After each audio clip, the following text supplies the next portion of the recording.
Who profits when justice fails? Advice for a prosperous life.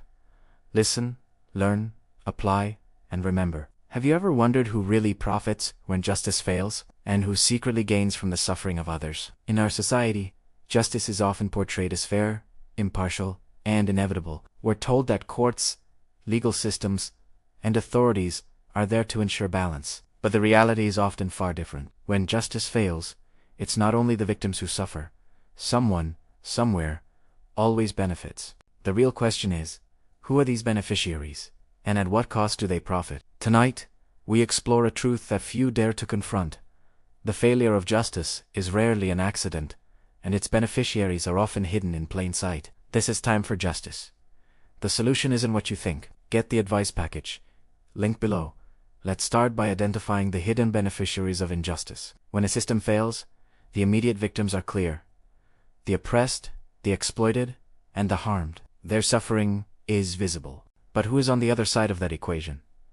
Who gains? First, there are corrupt officials. These are individuals in positions of power who manipulate laws, bend regulations, or twist systems to enrich themselves. They see a broken system not as a tragedy, but as an opportunity. Then, you have corporate interests. Companies, or powerful individuals, exploit legal loopholes, weak enforcement, or even human suffering for financial gain. For them, profit margins can be more important than people's lives. We also can't forget criminal networks. Organized crime thrives in environments where law enforcement is weak, biased, or bought. A breakdown in justice is their perfect breeding ground.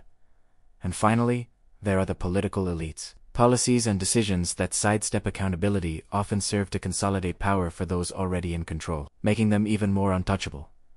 The ripple effect of this is staggering. Wealth becomes concentrated in the hands of a select few. Resources that should serve the community are diverted for private gain, and the ethical systems that hold society together are weakened, sometimes to the breaking point. The truth nobody talks about is this: when justice fails, someone always profits, but it comes at the expense of morality, society, and human dignity. Now, it's crucial to understand that many of these injustices are not accidents. They are engineered by flawed or corrupt systems designed to protect the powerful. Think about legal loopholes. Laws are often written in complex language that the wealthy and well-connected can exploit to avoid accountability, while the average person is left vulnerable. Then there's institutional bias. In many places, certain communities, races, or social classes receive fundamentally unequal treatment under the law. The scales of justice are not balanced for everyone. Bureaucracy itself can be weaponized. Deliberate delays, mountains of paperwork, and systemic inefficiency can be used to intimidate victims and prevent them from ever seeing justice. And finally, there's the control of the media. Narratives can be carefully shaped to protect perpetrators, discredit victims, and confuse the public. The story you hear is not always the full story. These systems work together, allowing a select few to benefit while harm spreads silently throughout society. The truth nobody talks about is this: when justice fails, the machinery of profit and power often works quietly, unseen by the general public, making it even more dangerous. But what about the moral and spiritual costs of profiting from injustice? Any profit gained from the suffering of others carries heavy consequences, even if it appears to be legally permitted. This brings us to the concept of the karma of justice.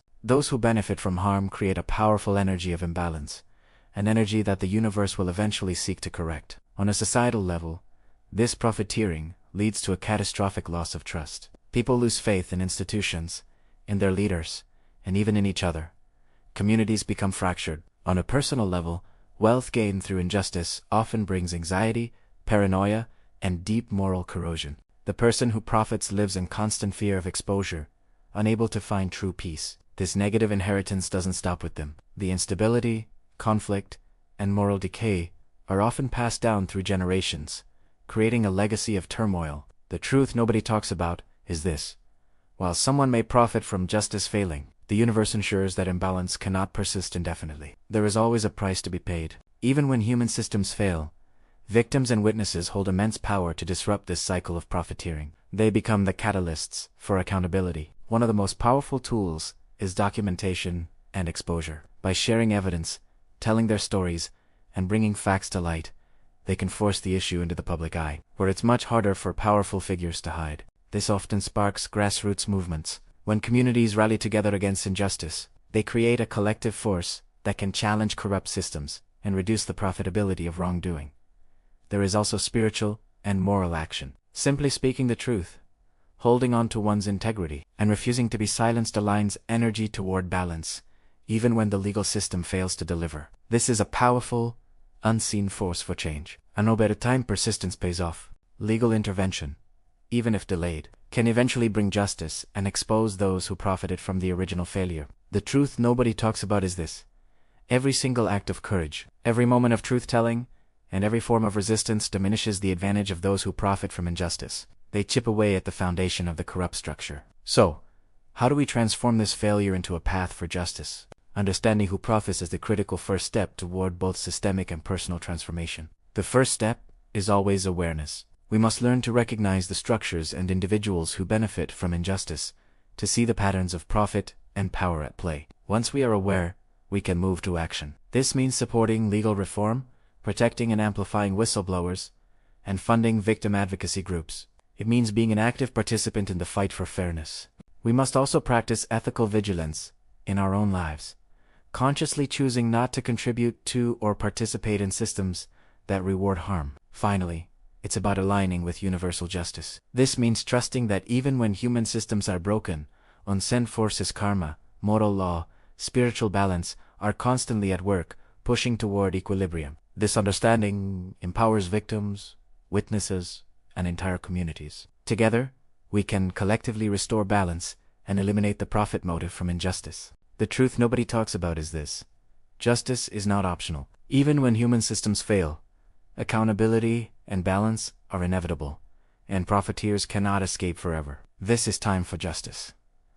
To conclude, let's be clear. When justice fails, victims suffer, corruption flourishes, and power consolidates in the wrong hands. But the truth remains: any profit built on a foundation of injustice is temporary. Karma, universal law, and our own innate sense of moral accountability ensure that balance will eventually be restored. Every gain made at the expense of another carries unseen consequences, and every act of courage and truth-telling accelerates the arrival of justice. The ultimate truth is clear: those who profit from injustice may enjoy a temporary advantage, but universal law ensures that balance, accountability, and justice are absolutely inevitable. This is time for justice. If this made you think, like and subscribe. Truth needs witnesses.